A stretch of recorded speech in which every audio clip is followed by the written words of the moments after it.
Greetings, YouTube. The doctor is in. Dr. Urias Papers here, coming at you with another commentary on Pathfinder 2nd Edition. Don't forget to hit that subscribe button. If you like this video, hit the like button. And if you have any questions or comments, please leave a question or comment. All right, today we are talking and reviewing the Bard. And here we've got a picture of our Bard. This could be of any heritage or whatever. I am giving the Bard a C+.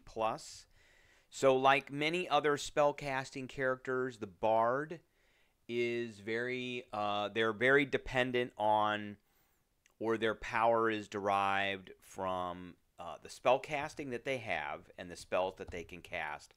And then their class features just kind of add a level of flavor on top of that. So the key ability for the Bard is Charisma. It's got average-ish kind of squishy hit points compared to some of the other classes. It starts as an expert in perception, so you don't need to take that uncanny acumen because you will already be an expert in perception. You are trained in fortitude, reflex, and you're an expert in will saving throws. You are trained in occultism, performance, and a number of skills equal to your intelligence modifier. Probably a good idea to have a charismatic bard and then have a pretty high intelligence on top of that. You are trained in simple weapons, and you're also trained in longsword, rapier, sap, short bow, short sword, and whip. Whip is a pretty good weapon anyway. You're trained in light armor, unarmored defense, and occult spell attacks and occult spells. So you use the occult spell list, and we're going to look at that list. So I want to address basically three things with this. We want to talk about what are the best muses, and those are like the bard subclasses. What are some of the best feats, and some of those feats can only be taken by certain subclasses. And then we want to talk about the occult spells and the focus spells. So bards do not start with a bard feat at first level. However, they get a bard feat kind of through their muse, which is their subclass. So they start with their ancestry background, they get their initial proficiencies, and they get occult spell casting, which comes with heightening spells and cantrips. They start with 2 first-level occult spells and 5 cantrips of their choice. And then as they have a spell repertoire, which is the number of spells that they know, or the collection of spells that they know. They don't have a book per se. It's like a... I guess it would be like a list of sheet music or whatever. So they add as they go up in level. So each time they gain a spell slot, you add a spell to your spell repertoire. So at 2nd level, add another 1st level spell. At 3rd level, you add 2 2nd level spells and so on. So let's look at the list here. So at 2nd level, you get 1 slot. So you get to add 1 1st level spell. At 3rd level, you add 2 2nd level slots. So you get 2 2nd level spells. At 4th level, you add a 2nd level slot, so you get 1 more 2nd level spell. So they don't know a whole lot of spells, but they can add to their repertoire. And then as you go up in levels, you can also swap out spells in your repertoire. Now, they use these things called composition spells and composition cantrips, which work off of focus points. And you can start with 1 focus point. And you can get it back after 10 minutes of rest. And if there's certain feats that you can take to give you another composition spell option, and they also can give you focus points, but you can never have more than 3. So you automatically start with the counter performance composition spell. That's on page 386, so let's go there. 386. Counter performance. Is that what we said we started with? Yes, I believe that's what we said. So let's make sure that's what it was. We were on 95. Counter performance. Okay, 386. All right. So it's a reaction. It's a focus, so it costs a focus point. It has a range of 60 feet. So you or an ally within 60 feet rolls a saving throw against an auditory or visual effect.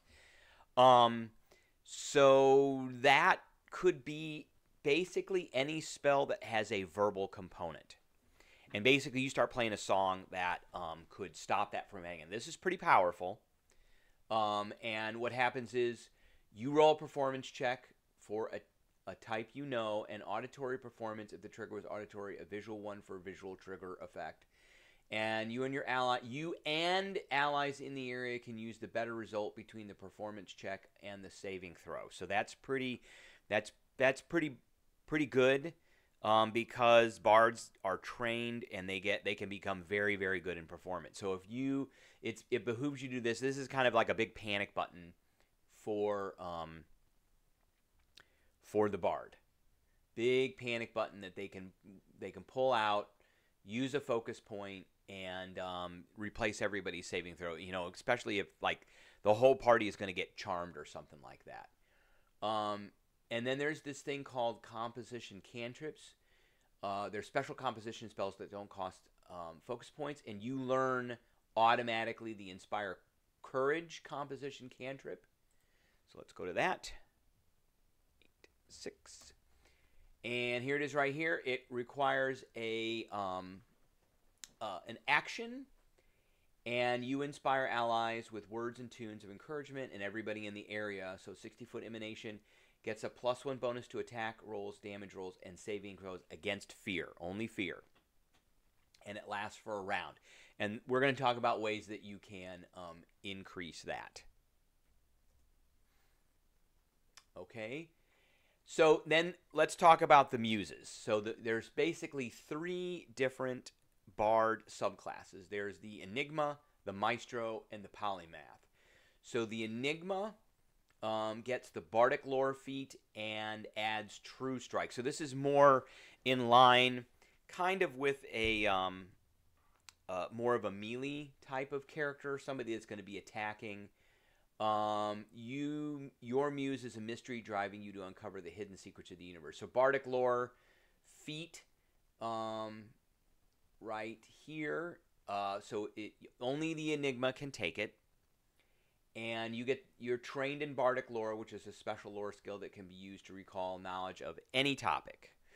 And if you have legendary proficiency in occultism, which Bard should be taking performance in occultism, of course, you gain expert in Bardic Lore. So basically, if you don't have the lore skill, you can use this for any lore just to be able to get a halfway okay roll at it. You also add True Strike. So let's look at that. And now wait a minute. True Strike. I went the wrong way. There we are. Okay, True Strike. Now, True Strike in Dungeons & Dragons is a terrible spell. I gave it an F. True Strike in Pathfinder 2nd Edition is an A, and we'll go over that at some point. It's a first level spell. It requires a verbal component, and it is a 1 action. So you go True Strike, glimpses into the future, ensure your next blow strikes. The next time you make an attack roll before the end of your turn, roll the attack twice and use the better result.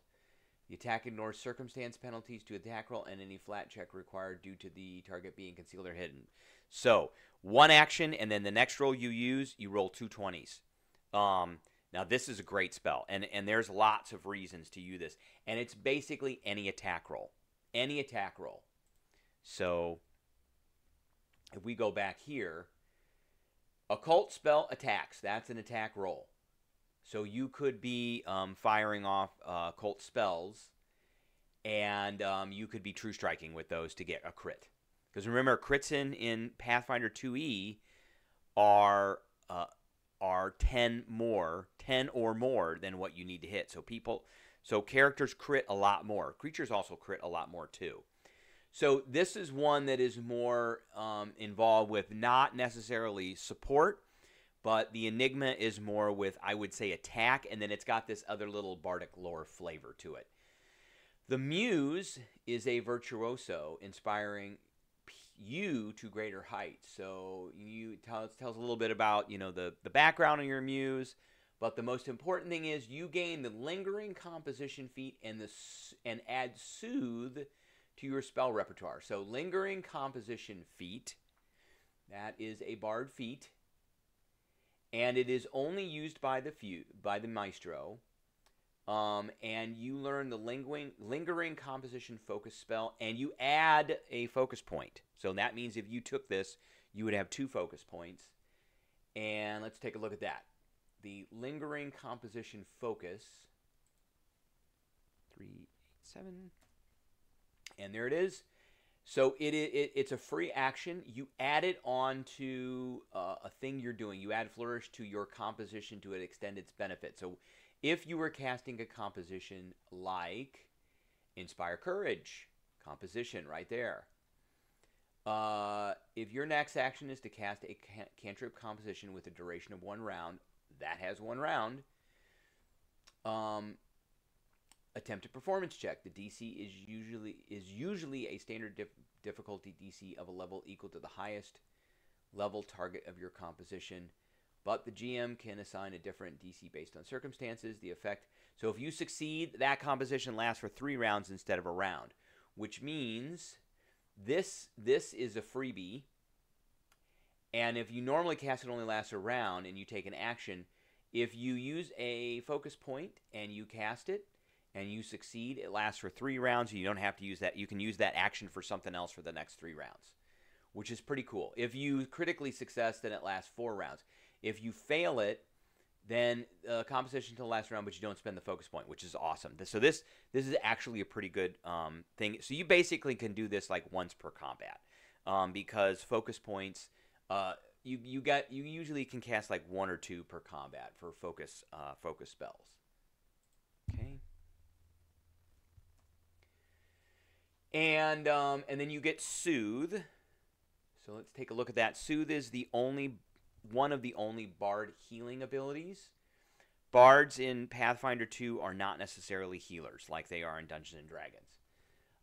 So 30 feet, 2 actions, 1 living creature, lasts for a minute. They get 1d10 plus 4 hit points when you cast a spell, and they get a +2 bonus to saves against mental effects for the duration. And when this is heightened, it adds a d4 plus 4. So when you can cast 2nd level spells, it becomes 2d10 plus 8, which is pretty good. That's a pretty good bolus of healing.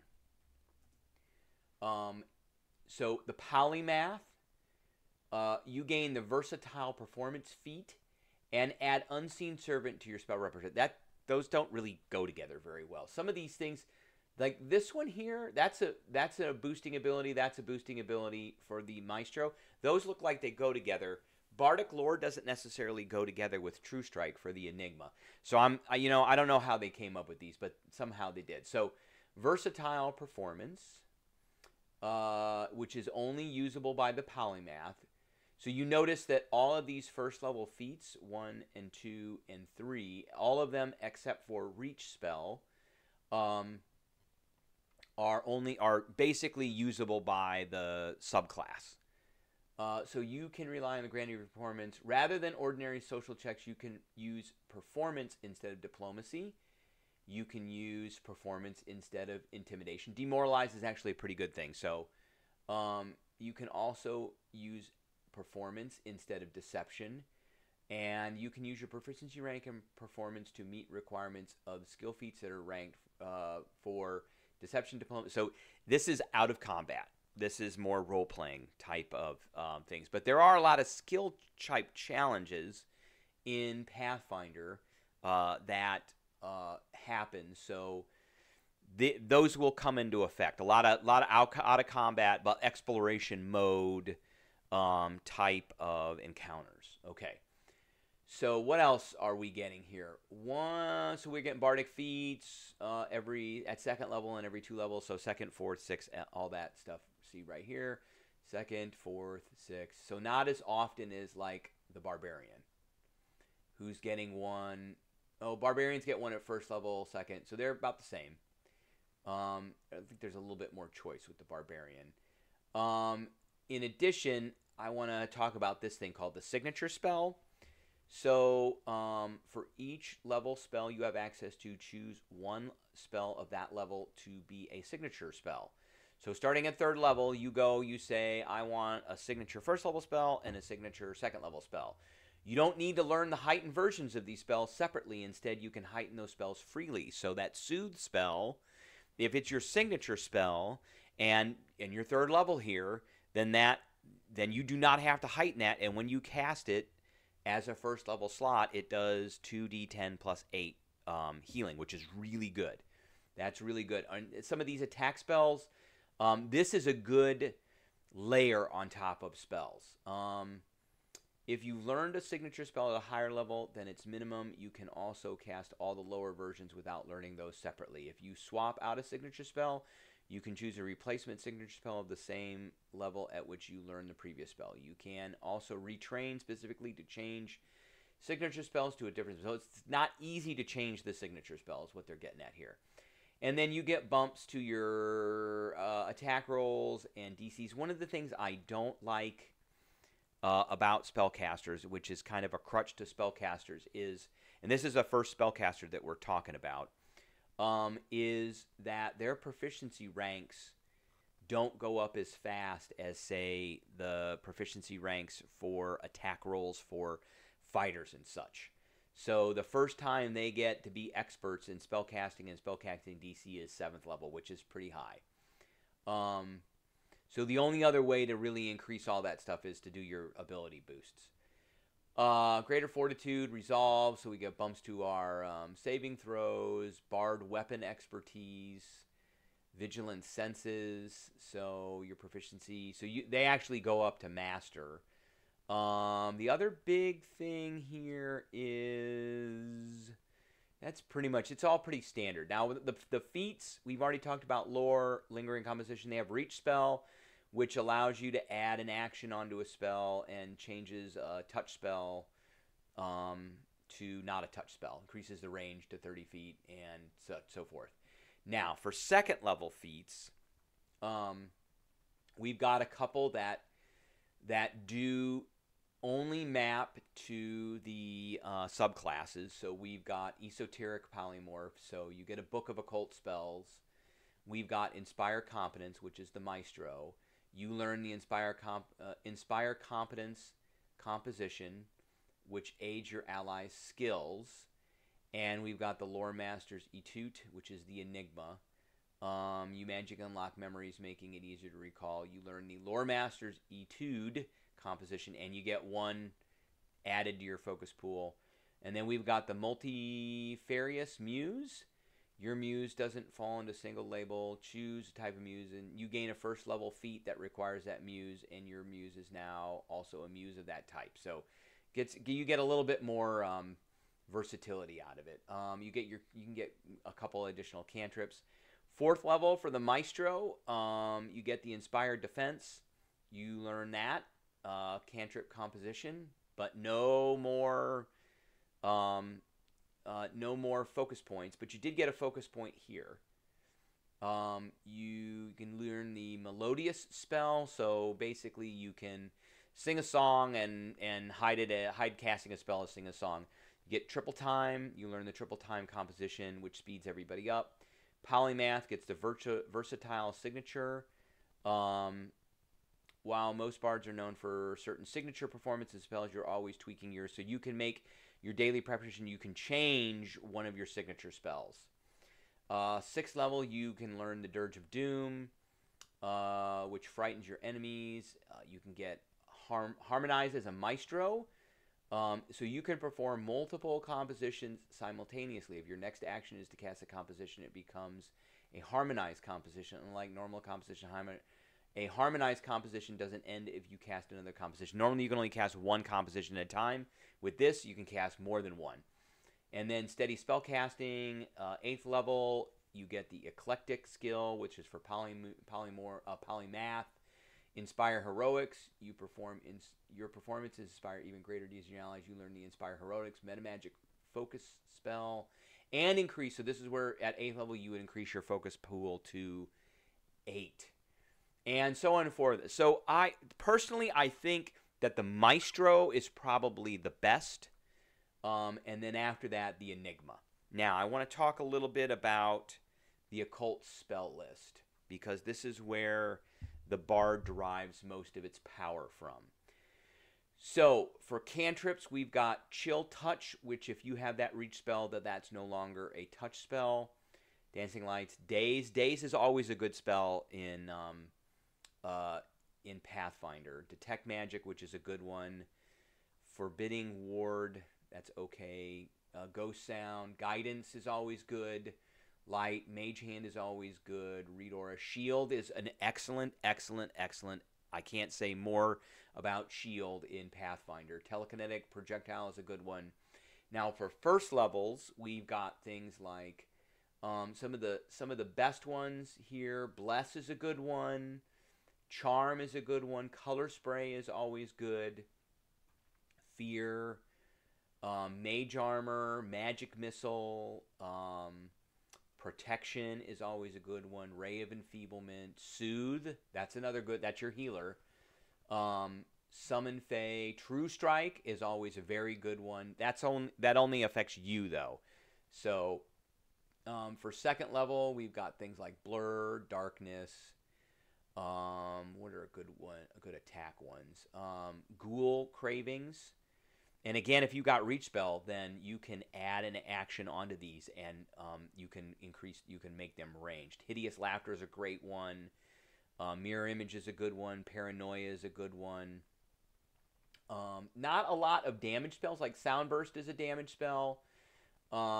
Spiritual Weapon is a good one. But again, not a lot of damage spells in the occult. So the Bard is more of a support character.